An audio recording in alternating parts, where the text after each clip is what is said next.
O Jornal Nacional teve acesso com exclusividade a um trecho de um relatório do COAF sobre movimentações bancárias suspeitas de Flávio Bolsonaro. Em um mês, foram quase 50 depósitos em dinheiro numa conta do senador eleito pelo Rio. O documento traz informações sobre movimentações financeiras de Flávio Bolsonaro entre junho e julho de 2017. São 48 depósitos em espécie na conta do senador eleito, concentrados no autoatendimento da agência bancária que fica dentro da Assembleia Legislativa, e sempre no mesmo valor, R$ 2.000. Total de R$ 96 mil depositados em 5 dias. Os primeiros depósitos foram em 9 de junho de 2017. Foram 10 depósitos no intervalo de 5 minutos, entre 11h02 e 11h07 da manhã. No dia 15 de junho, mais 5 depósitos, feitos em 2 minutos, das 16h58 às 17 horas. Dia 27 de junho, outros 10 depósitos, ou seja, R$ 20 mil depositados em 3 minutos, do meio-dia e 21 ao meio-dia e 24. Um dia depois, mais 8 depósitos em 4 minutos, de 10h52 às 10h56. Todos os outros foram feitos no mês seguinte, no dia 13 de julho de 2017. 15 depósitos em 6 minutos. O COAF diz que não foi possível identificar quem fez os depósitos. O relatório afirma que o fato de terem sido feitos de forma fracionada desperta a suspeita de tentativa de ocultação da origem do dinheiro.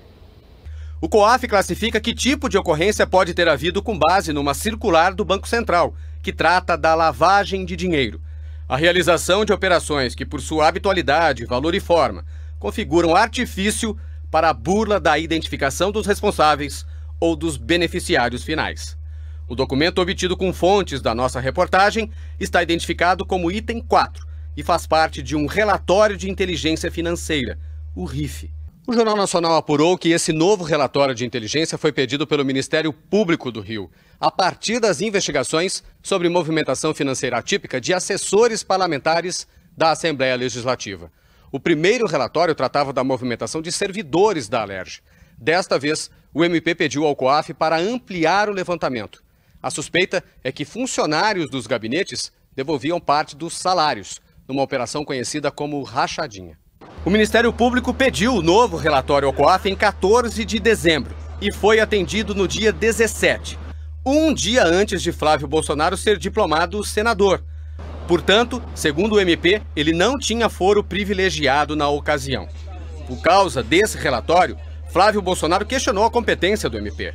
Flávio pediu ao Supremo Tribunal Federal a suspensão temporária da investigação e a anulação das provas. Ele foi citado no procedimento aberto pelo Ministério Público do Rio contra Fabrício Queiroz. O ex-assessor de Flávio Bolsonaro é investigado por movimentação suspeita de R$ 1.200.000 durante um ano. Na reclamação ao STF, Flávio Bolsonaro argumentou que o Ministério Público do Rio utilizou-se do COAF para criar atalho e se furtar ao controle do Poder Judiciário, realizando verdadeira burla às regras constitucionais de quebra de sigilos bancário e fiscal. Flávio argumentou também que, depois de confirmada sua eleição para o cargo de senador, o Ministério Público requereu ao COAF informações sobre dados sigilosos de sua titularidade e que as informações do procedimento investigatório foram obtidas de forma ilegal, sem consultar a Justiça. Mas a primeira turma do Supremo Tribunal Federal tomou ao menos 2 decisões de validar que o Ministério Público obtenha informações do COAF sem autorização judicial. O Ministério Público do Rio se baseia ainda em norma do Conselho Nacional do Ministério Público, que permite a solicitação de relatório de inteligência do COAF e tem convicção de que não configura quebra de sigilo. O Ministério Público do Rio nega que tenha havido quebra de sigilo e diz que as investigações decorrentes de movimentações financeiras atípicas de agentes políticos e servidores podem desdobrar-se em procedimentos cíveis para apurar a prática de atos de improbidade administrativa e procedimentos criminais. O MP declarou também que Flávio Bolsonaro não era investigado. Afirmou que o relatório do COAF noticia movimentações atípicas tanto de agentes políticos como de servidores públicos e que, por cautela, não se indicou de imediato os nomes dos parlamentares supostamente envolvidos em atividades ilícitas. Acrescentou que a dinâmica das investigações e a análise das provas colhidas podem acrescentar a qualquer momento agentes políticos como formalmente investigados. Ainda segundo a nota, essa forma de atuar indica o cuidado que o MP tem nas investigações com o fim de evitar o indevido desgaste das autoridades envolvidas. Antes de a investigação ser suspensa, Fabrício Queiroz faltou a 2 depoimentos no Ministério Público. E Flávio Bolsonaro disse que só ia dar explicações depois de conhecer os autos. Nós procuramos a assessoria de Flávio Bolsonaro, mas não obtivemos resposta. O ministro do Supremo Tribunal Federal, Marco Aurélio, afirmou hoje que tem remetido ao lixo reclamações como a do senador eleito Flávio Bolsonaro, do PSL. A pedido da defesa de Flávio, o ministro Luiz Fux suspendeu temporariamente a apuração no Rio até a reavaliação de Marco Aurélio, que é o relator do caso. A declaração do ministro Marco Aurélio Mello é uma indicação de que ele deve manter a investigação na primeira instância e não no Supremo Tribunal Federal. O ministro Luiz Fux, que está no plantão judiciário, decidiu ontem conceder liminar suspendendo temporariamente o procedimento de investigação. Na reclamação ao Supremo Tribunal Federal, Flávio Bolsonaro argumentou que o Ministério Público pediu ao COAF dados sigilosos dele depois que ele já havia sido eleito, há poucos dias de ser diplomado como senador. Na decisão, Fux diz: vislumbro a presença dos requisitos para a concessão da liminar pleiteada, em caráter de urgência, no sentido da suspensão do procedimento de origem. Segundo Fux, como o senador eleito Flávio Bolsonaro passou a ter foro privilegiado desde a diplomação em 18 de dezembro, cabe ao relator da presente reclamação se pronunciar quanto à solicitação de transferir ou não o procedimento para o STF e a declaração de ilegalidade das provas. Fux explicou que se não tomasse esta decisão, provas poderiam ser anuladas e que não suspendeu o caso, mas sim remeteu ao relator responsável, que é o ministro Marco Aurélio Mello. O ministro Marco Aurélio disse que já no dia 1º de fevereiro, com o fim do recesso do judiciário, vai decidir sobre o caso. Perguntado sobre qual caminho tomará, ele disse que o processo não tem capa, tem conteúdo e que tem negado seguimento a reclamações como a da defesa de Flávio Bolsonaro que chegam ao seu gabinete, remetendo-as ao lixo. Marco Aurélio afirmou que não está antecipando sua decisão, apenas mantendo a coerência com o que fez até agora. O ministro disse também que o Supremo não pode variar de posição, referindo-se à decisão da maioria da Corte, restringindo o foro privilegiado. Em maio de 2018, o STF restringiu o foro para fatos durante o cargo e em razão do cargo. Os atos envolvendo Flávio Bolsonaro não dariam a ele direito ao foro privilegiado, pois ocorreram quando ele era ainda deputado estadual. Na mesma sessão, os ministros também decidiram que cabe à Corte analisar o que fica ou não no Supremo. As instâncias inferiores não podem decidir por si só o que cabe a elas e o que cabe ao STF. A seguir, o ex-ministro petista Antônio Palocci relata a entrega de maços de dinheiro ao ex-presidente Lula como propina pela obra de Belo Monte.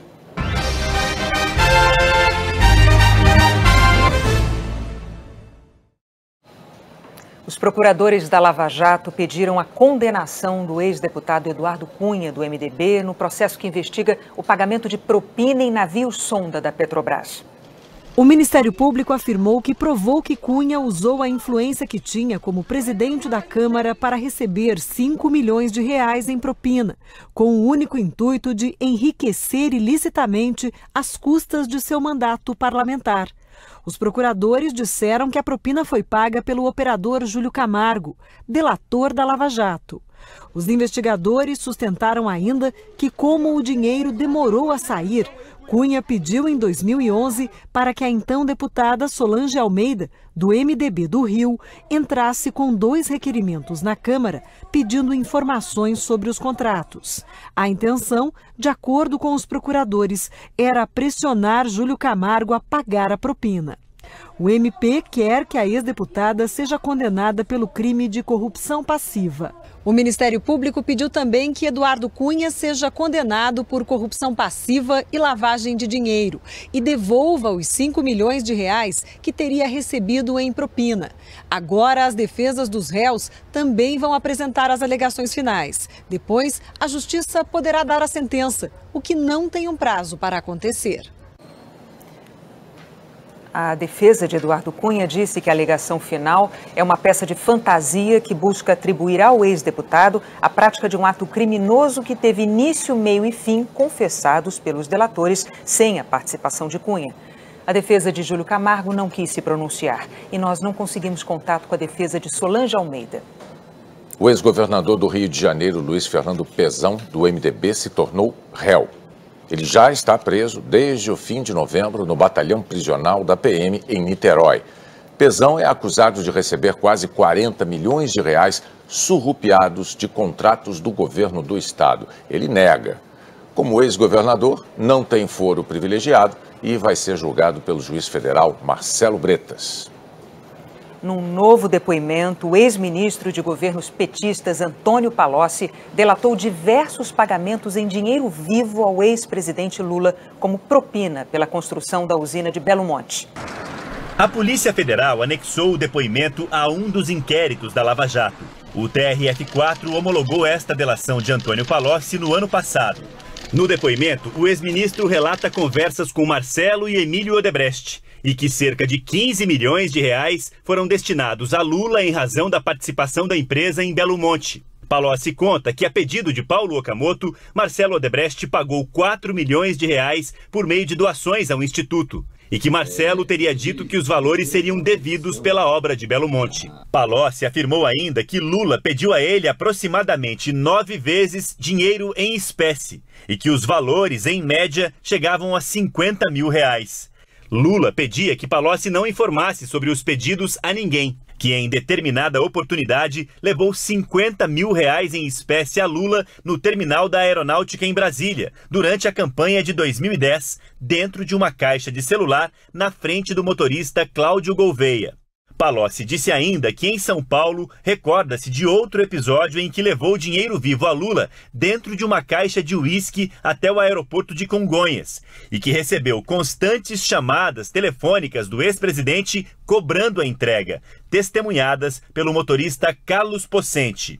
Os dois motoristas prestaram depoimento à PF e confirmaram fatos narrados pelo ex-ministro. Em um depoimento complementar, Palocci disse que durante o crescimento da Operação Lava Jato, Dilma deu corda para o aprofundamento das investigações, uma vez que isso sufocaria e implicaria Lula.